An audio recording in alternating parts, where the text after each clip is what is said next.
we shall sit again. Isn't it nice? We have chairs. Usually we don't have chairs, but I like the chairs. You guys like the chairs? I mean, for us, because it was like, first, like you have your seat, and then usually like people for our shows, they would like camp out overnight, like sleep in tents, and I don't know how I feel about that. You know what I mean? Like, I don't like that you guys are in the hot or in the cold for 24 hours over just for the front spot. So I think, you know, the seats are nice. You could go to the bathroom during the show and come back and still have your seats. Yeah, so, very sweet. Yeah. So we should make a use of them and sit while we can. I mean, you know. But anyways, who here? Already? Okay, already. Wow. Yeah. You could like read the future or something? Who here wants to hear some English from them? Hello guys. It's nice to see you. These days I can see some kids at our show, so thanks for bringing them, Mom and Dad. Well, this time I would like to talk about this album. Not the process-wise, just the things what I thought. When we produced this album, of course we put a lot of meaning in it, and especially I hoped children to be able to have dreams through our music. Yeah, because I thought that they might be afraid to have dreams since, you know, this world is too crazy and too unstable, literally like economy, environment, whatever. So I felt kind of responsibility, and I really wanted to give them courage as an adult. So that was my message personally. But you know, this album, not that famous yet, I think. But I believe it'll be strong and more huge, more and more.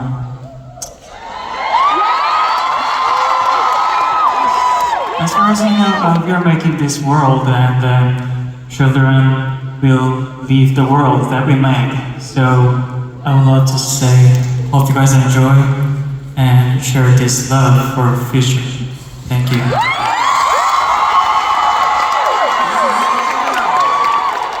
And Jeff's gonna tell you guys about our journey.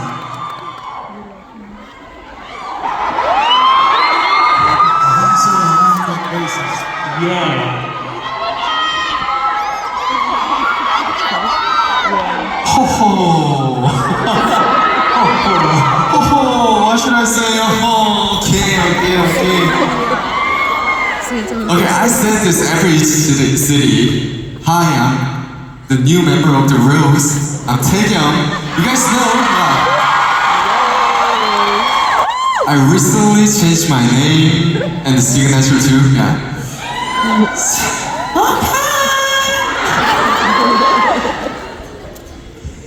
Okay, so Hajun introduced the World album, so I'll introduce the next song. Woo! The next song is the first song that we ever wrote together. Oh, you guys already know, right? So when we write this song, only four of us, right? So we don't have any like professional composer, any professional writer, lyrics, only four of us. Wow, how can you write the song? So when we write the song, we write that song in this very tiny room. It's a real room, really this size, really. So we have a computer in here, and there's the bunker band by Leo's, and we write the song like this, and Leo, what is the chord? Oh, it's A, E. And then, the rest of it, Sam is gonna explain, yeah.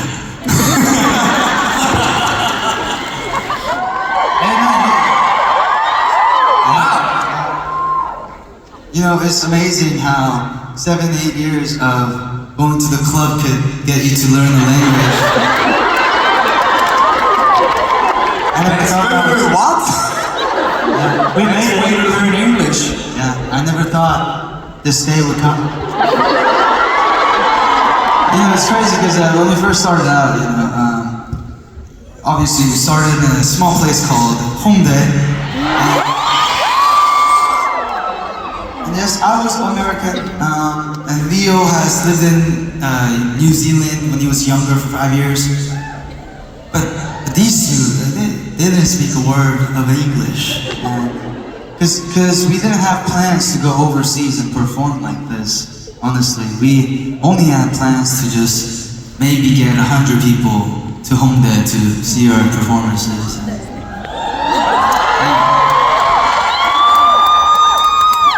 And while those times were happening, like anything, we were going 2 steps forward and like 5 steps backwards every day. And that's what it felt like, just doing music in Korea and in the city of Hongdae, where now is known as something else. Yeah, back. Why are you guys smiling? Today, I decided I'm gonna stop saying the Hongdae meme.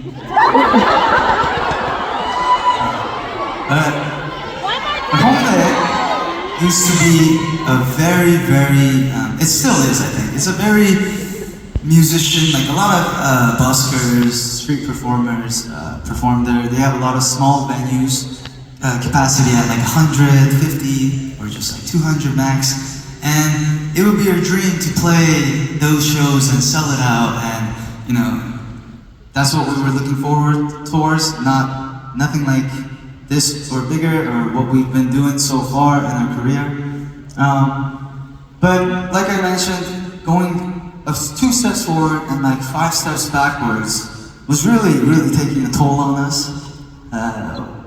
Like Jeff said, we didn't have anyone really supporting or guiding us through this journey that we were on at the time. We didn't have Black Roses. We didn't have any listeners.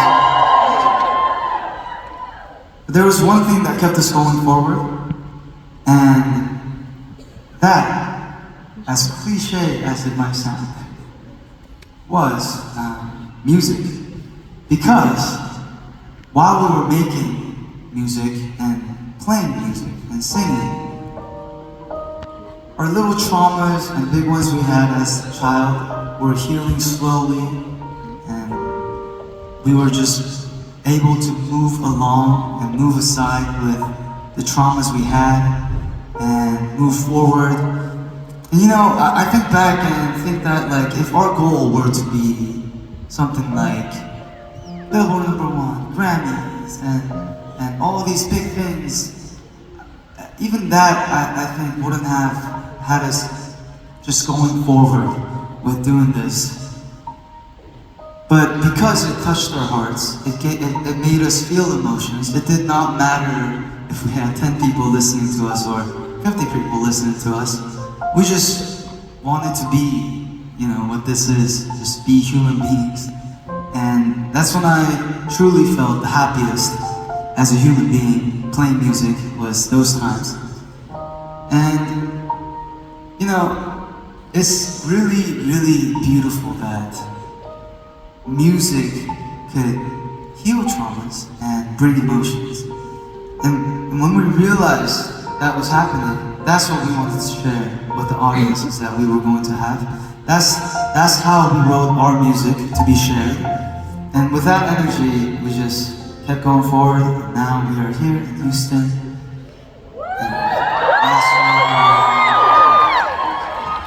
So thank you so much for coming.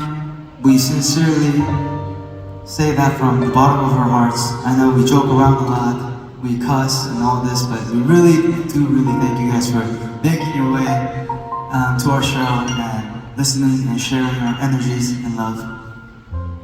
And this next song that we wrote with that energy is a big apology to the world, or for anybody in the world. And when we wrote this song, all we wanted to do was share the music that could heal. And this next song is called Sorry.